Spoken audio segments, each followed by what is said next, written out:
The following is an encore performance of the Voice of Bold Business. Hi, welcome to the Voice of Bold Business Radio. I am your host, Jess Dewell. Today, you are listening to Quantum Results in Real Time. This is the right place for conversations about current problems and needs we as business leaders face and the things that we want to tackle to improve and to change.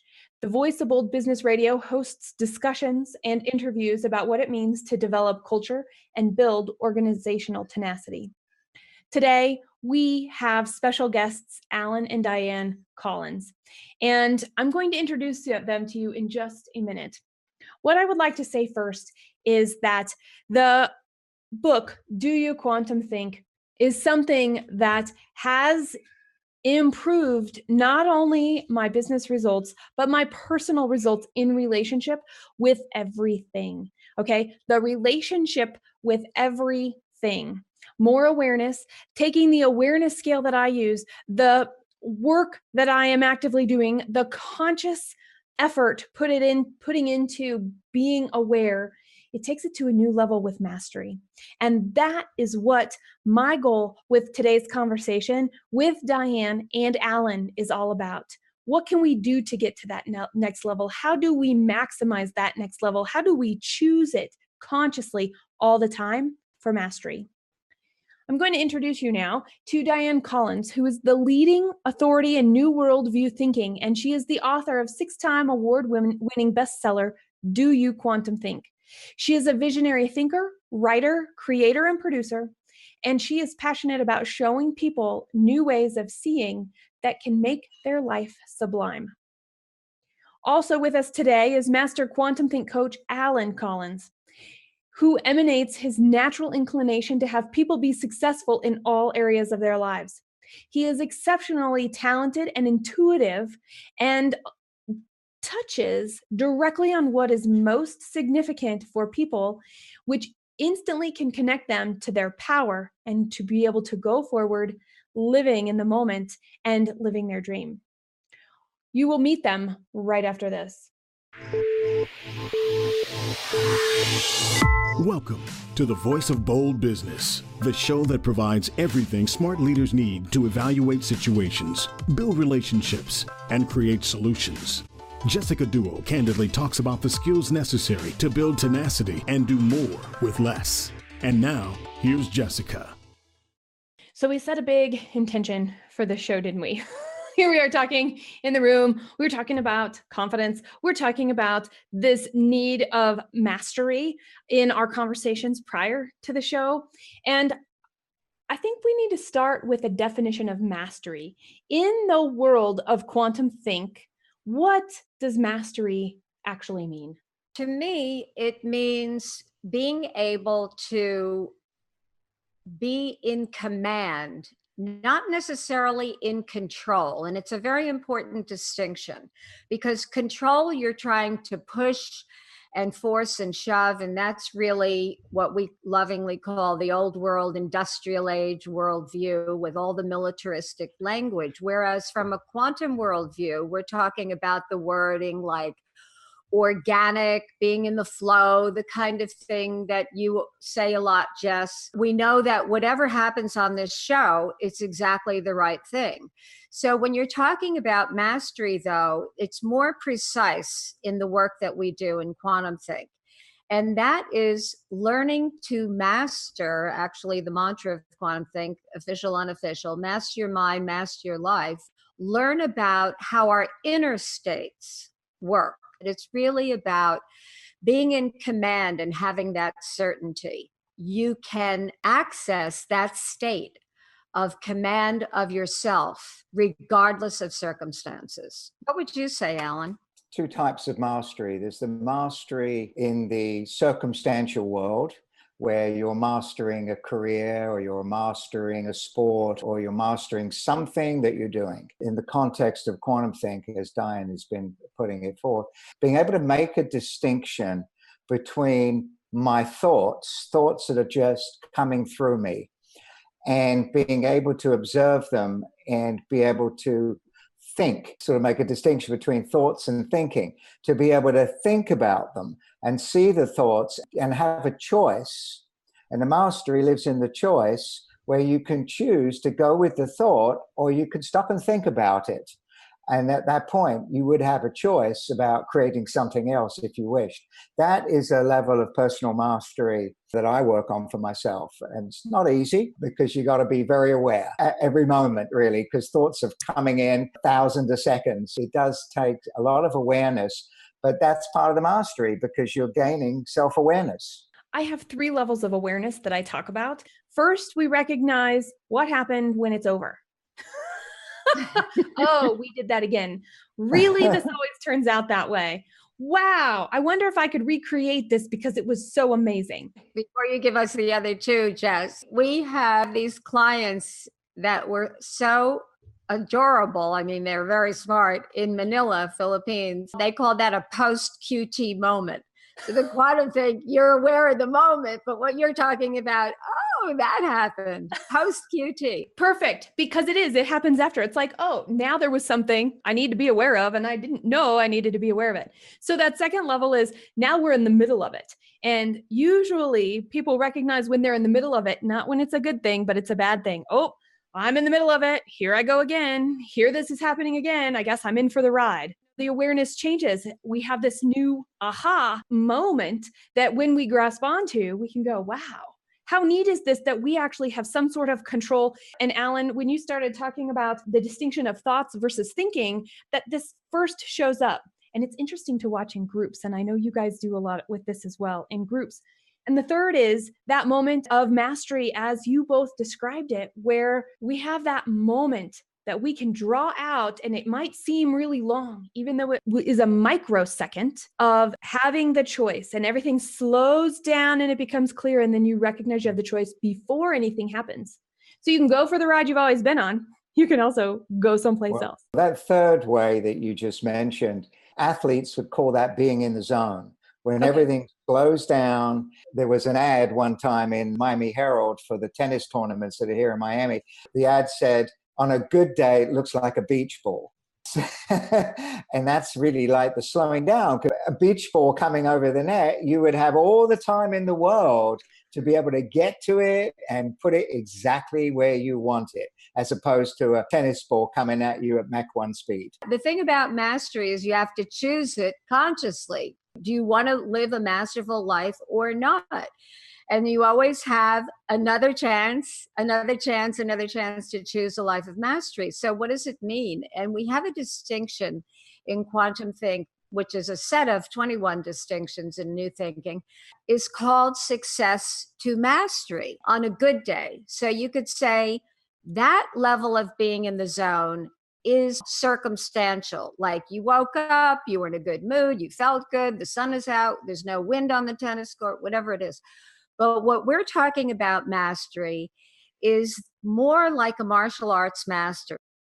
Mastery is what we say, knowing what to do in the moment and doing it with full confidence, without trepidation. You always have a little bit of something going on about the unknown. It's a context, moving from success to mastery. Mastery is a context, a state that you operate from. So even when it's not going well, and you were talking about your husband saying, well, you're always confident, Jess, even when it looks like you're not, because you have that state of being.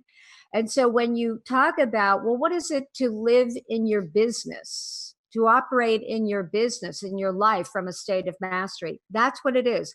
It's a context so that no matter what's going on, as Allan said, you're able to create a relationship with the circumstances that's always in that heightened state of awareness, even when everything isn't going all, smooth and hunky-dory.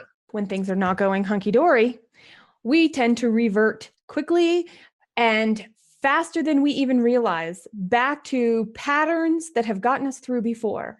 And what I'm taking away from both of you is that we must let those go. We must say those aren't going to help right now in this moment to maintain this space, this place of showing up in the moment in mastery. How do we start to change the way we've been taught to think and act? It's really all comes down to awareness. We know when we're off. We don't need any special training to know when we're off. Well, maybe some people do, but for the most part, if people have any sense of awareness at all, they know when they're off. You can't really change the thought because it's already there. It gets there before you do. From a QuantumThink perspective, it's about altering your relationship with the thought, not trying to change the thought or fix the thought or wish you didn't have the thought or whatever you want to do with the thought.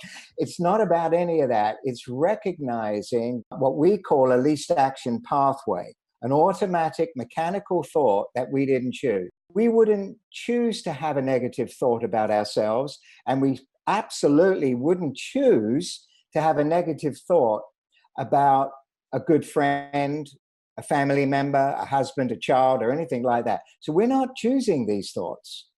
They're just coming through us. We're having them, but we're not choosing them. Once you see that and you recognize it for what it is, it goes back to, Jess, what you said, which is your second level of awareness, where you are aware in the moment that this is not going to get you what you want. At that point, you can consciously choose what thought you want. We call it an intent, but what thought you actually want to have for the relationship you happen to be in at that moment, whether it's with yourself or another. People are very much aware today of your intent, your intentions for your business results and all of that.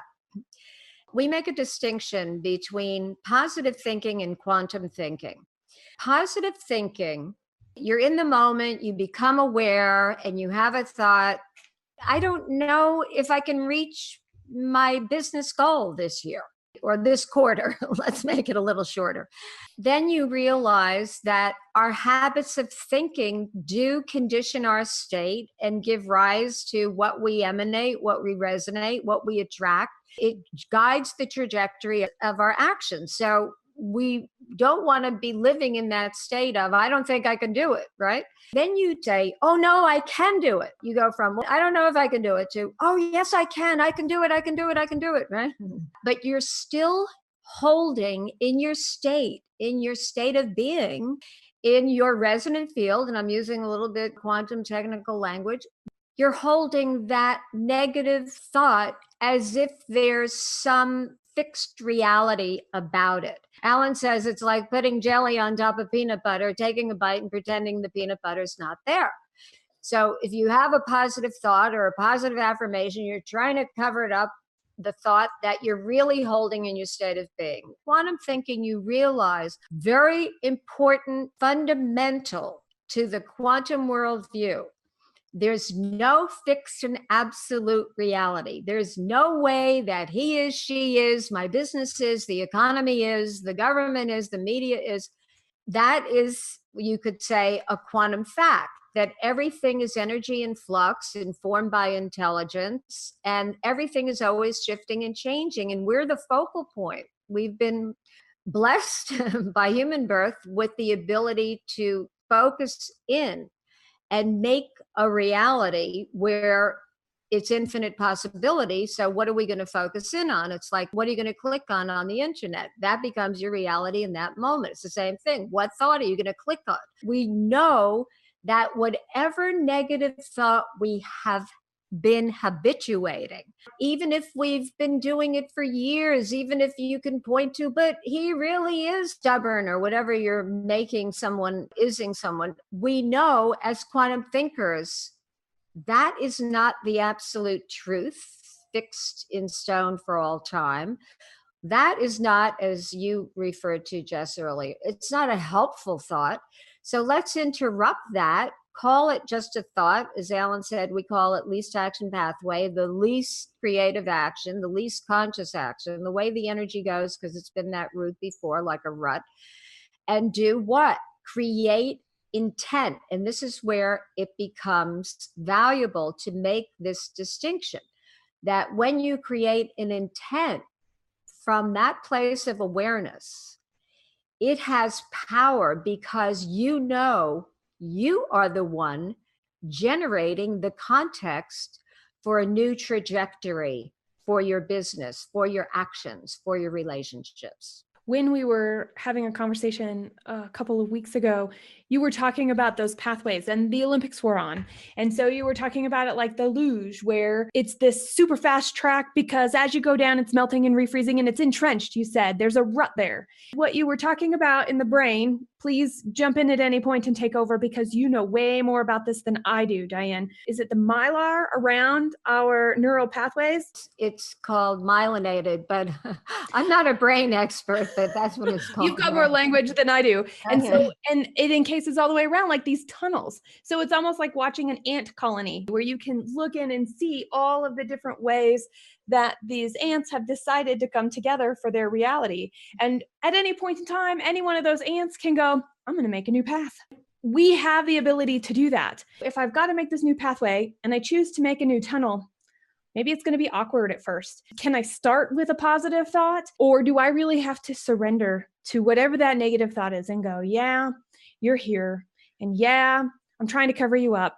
How about if you come to my table and let's just be together so we can figure out how to be together? The answer to your question is no, we don't have to do that. Quantum reality, what you focus on expands, E equals MC squared. What you energize with your thoughts, you're adding mass to. So no, we're not going to say, oh, we're stuck here. That's why I borrow that term actually from science, least action pathway, so that you could just label it. And for us, it's like with our clients, oh, that's just a least action pathway. No meaning to it, no analysis. That's the old worldview of analysis and separation. And what happened to me and what did my teacher tell me when I was 4 years old? No, we don't do that. We just I'm so glad. This is the quantum leap, a literal quantum leap in consciousness and your thinking. That's how life occurs in quantum leaps. Now, that's how our thoughts, we're always jumping from one place to another. The difference is we're not doing it consciously. Mm-hmm. So when you see a least action pathway, that negative thought, I say a lot of them, they're not even ours. We're picking them up from the intel surrounding us in the mind field or the culture or whatever it is, doesn't matter, past life if you believe in that. It's a nanosecond. It's like an instantaneous shift as soon as you see it. And then you go to, okay, what was my intent again? And you generate something that you do want. There's a famous quote from Buckminster Fuller, who was a very, very famous and respected design scientist in the 20th century. And he said, instead of trying to fix the system that you do have that's not working, create a new system that displaces the old one. So in a way, we're doing that mini-wise. It's not like you're monitoring every thought you have. When you start to live this way, it's just natural. It's just like, oh, so no, you don't have to dwell in it. No. Example actually going on right now with one of our clients. Is a department within a big company and dealing with the HR department, which is a really good example because the HR department is going by the book. They're going to follow the rules and they're going to do exactly what the book says. But what the book says isn't actually in support of my client. It's not working for them. The rules are too strict and they're not allowing my client to do what he needs to do. The HR people are stuck here because they're going by the book and they're actually scared to not go by the book because they could lose their job and they're frightened. It doesn't matter to him at all. So what we said was, okay, let's have an intent for this group of people that they feel safe with us. They feel confident that whatever decisions come out of this, it's going to work for them and for us. And you hold that intent. And that's not the truth either. That's just a different perspective amongst a zillion perspectives. So they hold that perspective because it's one that everybody will win at. And they hold it. And the interesting thing is the intent shapes what you say. But more importantly, the intent shapes how you're heard. And this is really important because all of a sudden they will start to experience that it is safe to go outside of the book. It is okay to not go by the rules and be focused on what will work for everybody. And that's one of the ways we would coach them. And magic starts to happen. Surprising results happen. Collaboration takes place. And even the most stuck people come up with the most brilliant ideas that support everybody. That's how we would use intent to create, to influence the relationships that we have. But you can only do it when you recognize that whatever thoughts you're having about them is not the absolute truth. Because if you're operating from an absolute, then that's it on that. There's nowhere to go. The best you can do is dominate, manipulate, force them, bully them, fight with them. It will have only demonstrated to the book people that they got to stay by the book. And that's how the evidence gets created over time. So hopefully that sort of makes some sense in terms of how we would use intent to offset a thought that we may be having. First thing is recognizing that just because I'm having this thought doesn't make it the absolute truth. What other thought, what could I create here that could potentially be going on for that other person? And that's a really short-term view because you get those immediate results. And each of those immediate results, when we are choosing, we automatically align and the choices become clearer, quicker, and come from outside of ourselves, our teams that are in line with our 1 year, 3 year, 5 year strategic plans. And what else it does is it strengthens the relationship because the other party actually feels that you knew what was going on for them. They actually have that experience. So where before the relationship was very awkward and difficult and nobody really looked forward to talking to each other, all of a sudden they become, friends and they're excited to be with each other because they know they can get things done together. In companies where people have worked together for many years, or in partnerships in small business, and where they're in partners, but they've got their stuff on each other, all the judgments and everything. And we see it shift like that, instantaneous. And I did want to make a point. When you hear people say, oh, you create your reality, and is this thought creates reality, and I tried that and didn't work. You have to understand the dimensionality of life. So what Allan's been talking about, there are no absolute fixed realities. We exist in fields. So we're not brought up in traditional education, which was born in the only physical is real 17th century view. It gave rise to the industrial age. So we didn't pay attention to the other aspects, what was invisible, even though the quantum and all of our technology is based on what we actually cannot see or cannot pinpoint, exact.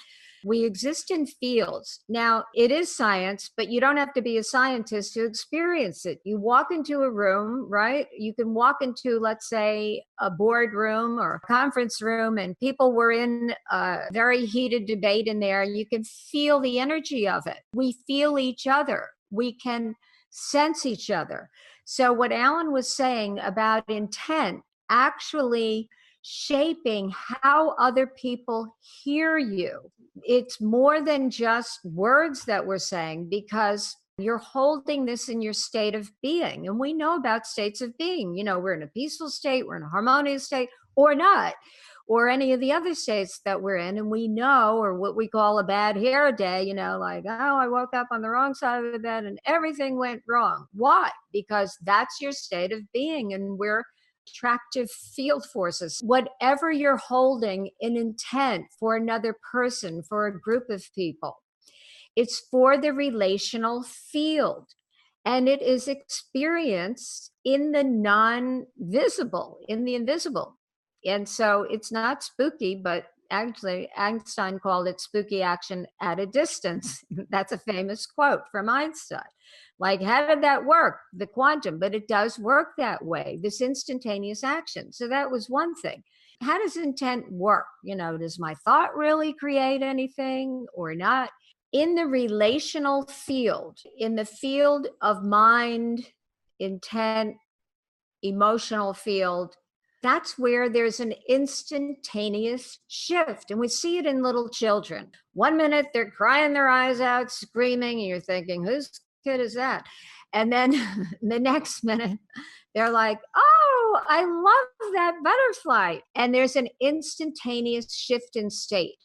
What is mastery? The opportunity to use this characteristic of the quantum world that we live in, that we can have an instantaneous shift in state. Now, we know that in the physical, things take longer. So it's not like I had a thought, and Deepak Chopra used to say, and an ice cream cone showed up in my hand. No, you had to go to the ice cream store and buy it. But you get the idea, is since everything in nature happens through patterns of relations, and this is what is going on in all of our businesses, when we want to have a shift in our business, when you're quantum thinking, you know that you can have an instantaneous shift. A quantum leap means an instantaneous shift of state with no traceable pathway, how it got there. How did it get from that state to this state? Well, there's no explanation for it. It's just that is the nature of the quote quantum. And so what we do, QuantumThink is not about science. It's about how the discoveries of science, how we can use them to shape our thinking, and in everyday practical, well, what does this mean to me in my life, in my business, in my relationships, in my own relationship with myself, and how I feel about myself. And that's how it works, is you use these. And the tiniest step of awareness can make that instantaneous shift. You are listening to the Voice of Bold Business Radio. This is program 134, Quantum Results in Real Time. And we are here with Dianne Collins, author of QuantumThink, and Allan Collins, master QuantumThink coach. And we're talking about so many of these pieces. This is even better than a book on tape where I get to hear your voice and people get to listen, because we get to dive in and look at this in a whole other way. And we've really been talking about the real-time result change by knowing that it's there. And one of the chapters in here is about mastery, success to mastery, which, by the way, in our program notes is a link to a fantastic article that Dianne and Allan have provided to me, because I want you to be able to have access to it as well. It will take you to Allan's LinkedIn page, where it gives this concept of mastery in another way. So take what you're hearing here, apply it with the reading that they've got. And by the way, I would recommend this book to everybody, the Do You Quantum Think, because we do. And in the mastery section, I actually have this circled. Notice, right? Ladies and gentlemen, you can hear me rustling my pages and moving my sticky notes. Something that we started this conversation with, and I'd like to come back to just for a moment to launch from it, and that is quoting, if we only look from what worked in the past, we will be limited by it. And that's something that I wanted to make sure we bring up again, because results tell us where we've come from. They don't necessarily tell us where we are going. And we've been spending a lot of time about talking directly and indirectly around relational field, around perspective, around the fact that we create the context with our intention, the space around us. And if we're having a bad day, people are going to know it. And if we just came from a really awkward conversation and we're walking into a board meeting where we're the decision maker, people are going to pick up on that fact that there's something going on, and they're going to wonder if it has to do with the work that they've been doing. So us taking ownership of that. Another thing that I thought was really interesting that maybe we can talk a little bit about is it's hard to define, because until you've been there, until you've practiced it, until you've experienced it, this level of awareness is elusive. There's another small paragraph that I want to quote here. Remember the last time that you accomplished something truly extraordinary? People ask you, how did you do it? How were you able to get all those sales? What did you do? And you're like, how do I answer that? And that right there, that moment identifies the quantum results in real time, does it not? When somebody does produce a great result, people say, well, what did you do? But it's naturally not in the doing. even though there is doing going on, there's always actions, there's definitely actions, but that's not the source of the result. The source of the result is how you were thinking about it. And that doesn't get distinguished because this is what Dianne was saying before. We weren't educated in the arena of how the mind works. We were educated in things to do. It was all about doing, and there's a million how-to books out there. But the important thing is what's at the source of the result. And the source of the result is your intent. It could be a created intent that you put into place consciously with awareness, because you understood how these things work, or it could be a default intent, which could be, well, I'm not sure if I can do this, but I'll do my best. That would be like a default intent. An intent is always at the source of one's results, but it's either a conscious intent, one created with awareness, or it's a default intent that is there based on thoughts you've had in the past, which is this success piece, but things you've done in the past that worked. Oftentimes people, do something, they get a great result, they try to do it again, and they don't get the same result. And that's why, because it wasn't in the action. It was in the thinking, but they weren't looking at the thinking, they were looking at the actions. And this is why this is so important. So here I am working on a particular project, and I have a new packaging of some of the stuff that Red Direction does that I would like to put out to the world. And we're going to do a launch. And I decided that we were going to do this launch one Friday, actually 2 Fridays ago, the day that this airs, this coming Friday, on the 16th. And here I am. I'm like, okay, if you've read Good to Great, they've got the goal that would be okay, the real goal, and then the audacious goal. So I've made an audacious goal of how many people I want in that room. And as soon as I say, every single time I say it, here's my audacious goal. I know I can do this. And I want this many people in the room. There's this underlying thing that goes, I don't know if you're really good enough to do that. And so here I am, I see it. And if I were to practice, and I'm doing it in a way to articulate the work we're doing so far in our conversation here, is that I'm noticing it as it's showing up. I'm like, hi, what do you mean I can't do it? Yeah. What's my intent here? My intent here is to get people in a room. That's really not my intent. It's just my goal of measurement that shows me where I've been and did I do the work right. My intent is to deliver the value that I know that is in the program to as many people as possible all at once. Because when I can do that, that means the next step of the work that they need to do will become clearer. So my intention is around that. So I'm defaulting to that. So I have this audacious goal, number of people in a room. And then that little voice says, and I'm like, hi, little voice, I hear you. And I'm like, here's my intention though. And this intention trumps everything. Right. Well, you've got to say, it goes back to knowing that that little voice that is challenging you is not the truth. Right. That's important to know that, because otherwise it's going to be positive thinking. And it doesn't mean that it won't work, by the way. It could work, absolutely. Yeah, no question about it, but it's not the strongest approach to things.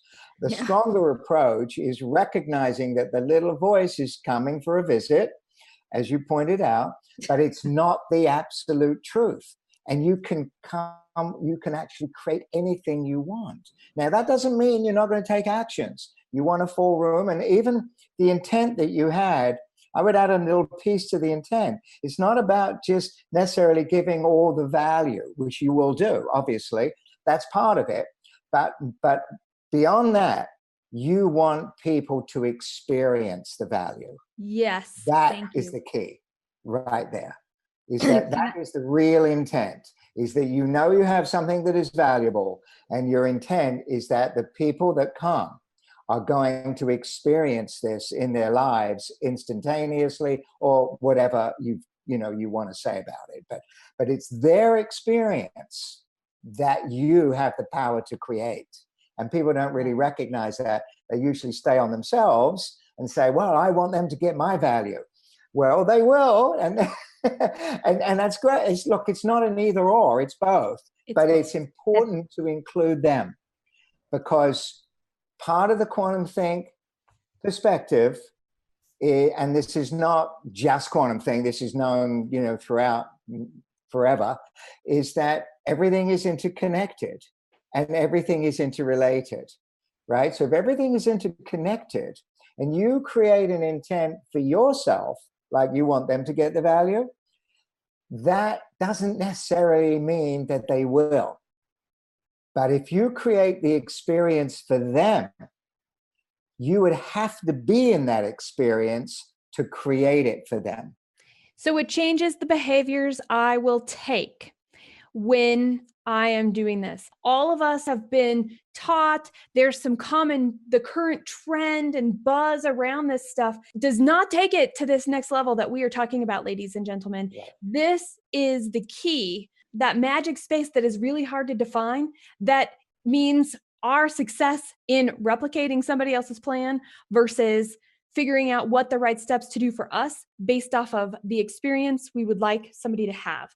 One important distinction that you made, Jess, is the distinction between intent and intention, which is one that I make myself to clarify, because distinctions are created, okay? Created to give us access to something. So intent being that experiential, in the moment, for the relational field that Allan was saying, and you say it in the present tense too, that it's already that way.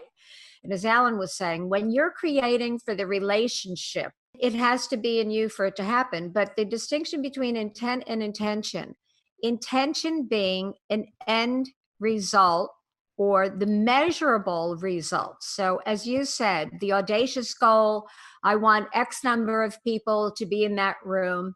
So you could say those are the measurables, some of which that will come about as a result of your intent. That's what you were talking about just now. I wouldn't say it like a behavior change. I would say because you're holding that intent, that's where you are, is that I'm excited about that everyone is experiencing the value of what we're doing. You put that emotional charge into it to energize it a little. I'm excited about that people are experiencing the value of what we're doing. And there's no specific in that, but it's open-ended, yet it's focused around, I don't know exactly what you're doing, so I put the words around it, but you're putting the words around it. If you confuse intent with intention, the measurement with the state, as Allan was saying, what's at the source is the state you're operating, the context you're choosing to operate from. That's the intent.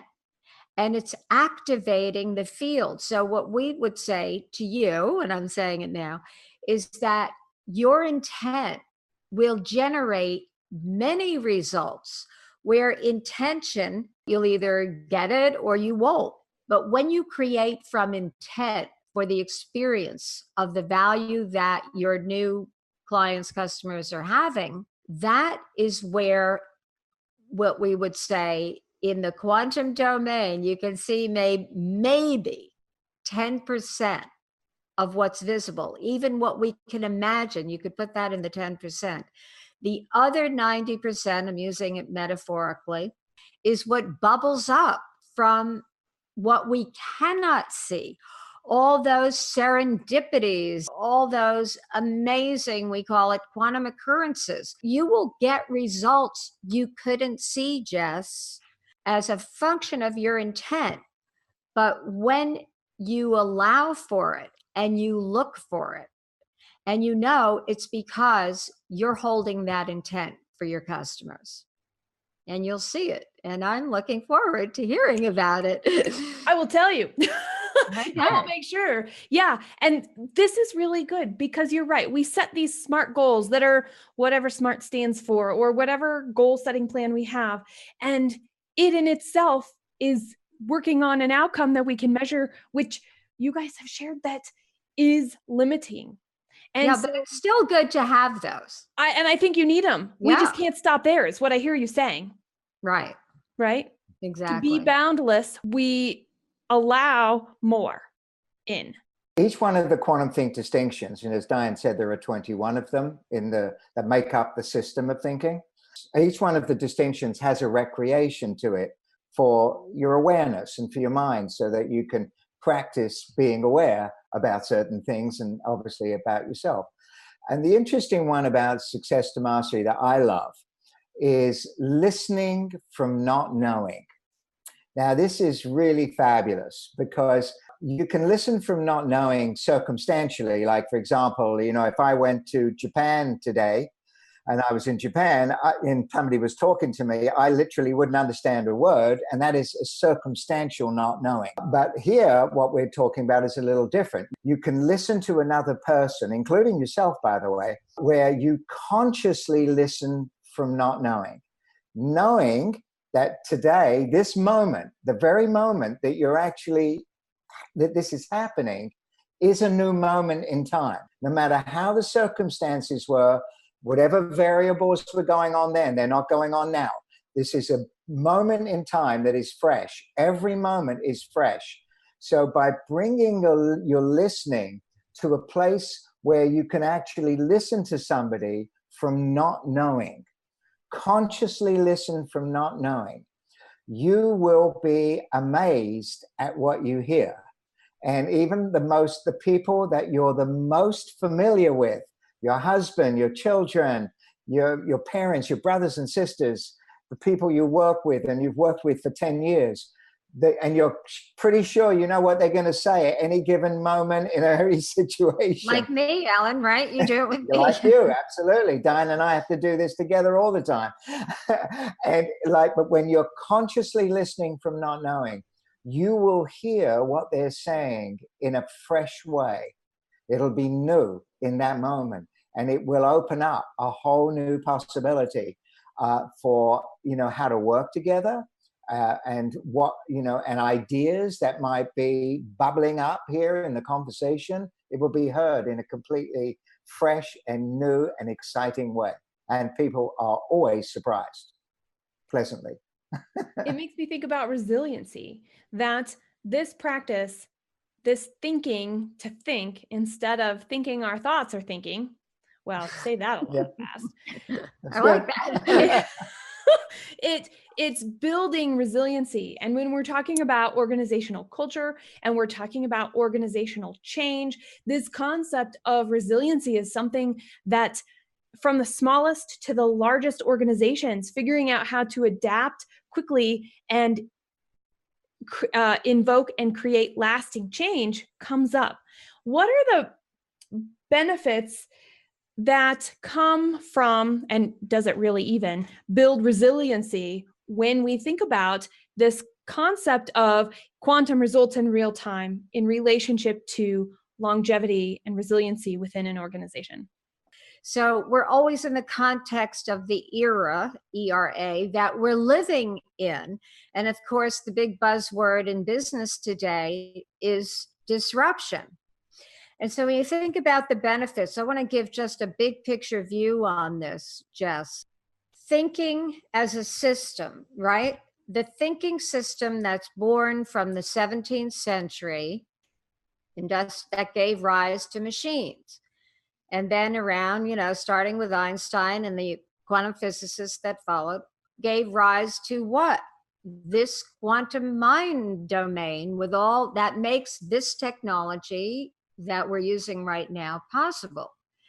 And you think, well, those habits of thinking from the old worldview gave rise to all of our institutions, right? The hierarchical corporations and the separation and the silo idea of, I'm accountable for this, but not for that. And all the things, and it's not bad. We're talking about when you're quantum thinking, it's an expansion. It's being able to distinguish what thinking gave rise to what. But when you look at what's going on now in the world, and people are frightened, people are uneasy, people are freaking out in many cases, depending on, this is where it's very important to have that mastery way of being, because you need to hold your center in the midst of the chaos and change and transformation that's going on, and be a force in it rather than a victim of it. But what I wanted to say about this is, you look at the thinking that shaped our institutions is no longer sufficient to recreating them. And so when you say, what's the benefit, right, of the resiliency that this way of thinking gives you, it's tremendous, because you have the dynamics of what creates. You understand those dynamics of what creates any result. And so this gives you the confidence, and you have the resiliency when you're looking in the world and you don't like the politics, or you don't like the politics in your company, or, you know, you're worried about what happens to your business if you're a small business owner, and what happens in the economy, or am I going to be able to get a job if you're coming out of college, or, you know, trade school or high school.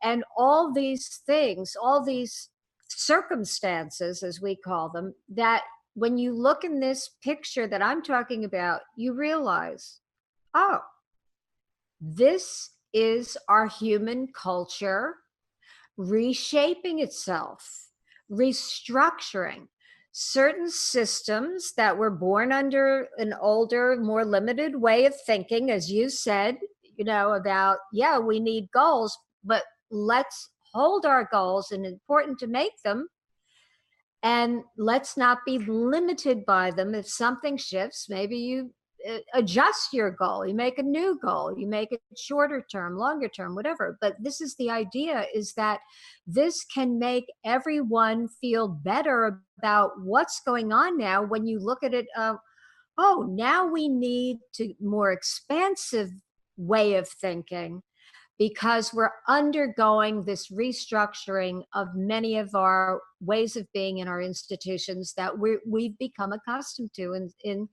in society. And this is what's going on. So to me, that's the benefit of the resiliency on the big picture.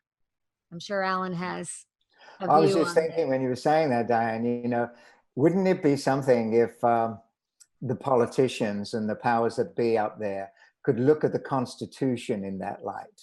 That because the Constitution was created in a different time, in a different worldview, so to speak, and we're still functioning in it. And no wonder people are arguing and fighting and shooting each other and everything. You know, it's because maybe, you know, we need to relook at the Constitution in the light of where we are today, you know, from a quantum worldview versus a mechanical worldview. Because things are going to change. And what we're experiencing, I think, today more than ever, is that they're impacting us. We always saw the change going on somewhat, but it wasn't happening in our neighborhood. It wasn't happening in our community. It wasn't happening in our job.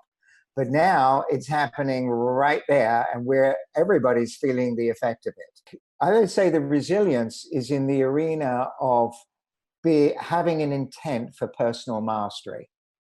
I would say that's where the resilience really lives, because if you are resilient there, it will affect everything you do, versus like this particular thing or that particular thing, or you know, whether it's, you know, personal business or whatever. But I think if you're on a personal mastery journey, that will provide you with the resilience to handle whatever comes at you, and wherever it comes from, and you'll sustain yourself through it, actually. What makes it bold to decide and choose to go for quantum results? Well, it's not so much about bold about striving for quantum results. I mean, why not? I mean, why, you know, as Dianne says, why be mediocre when you can be masterful? Being courageous is probably, you know, the thing to, you know, and having an awareness. I think when people have an awareness that being on a mastery journey is available to them, why wouldn't they take it? I mean, it would be ludicrous to not. This is Voices of Bold Business Radio, Allan. And Yes, here's what makes it bold to me, is that with everything that's going on in the world, there are three ways you could, at least three, infinite possibility universe, that you could possibly Be with the changes. Be with what's going on. You can stick your head down in the sand and pray that it's going to go back to the way it used to be. Not likely. You can deal with the changes as they're coming toward you. Like Allan says, you're going to have to deal with them. Or you can be a force in the way the change and transformation goes. And that, to me, is being bold. Being bold in business is you knowing you are the force. May the force be with you. You're the force. You're the one who is the creative force, who is the force of action, because you know that you can make a better world. You have listened to Dianne. You have listened to Allan.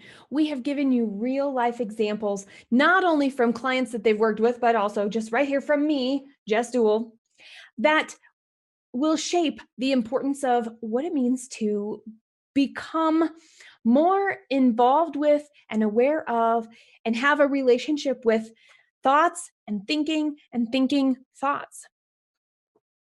You're going to find the program notes for today's program, P134, at voiceofboldbusinessradio.com/P134. That is voiceofboldbusiness.com/P for program 134.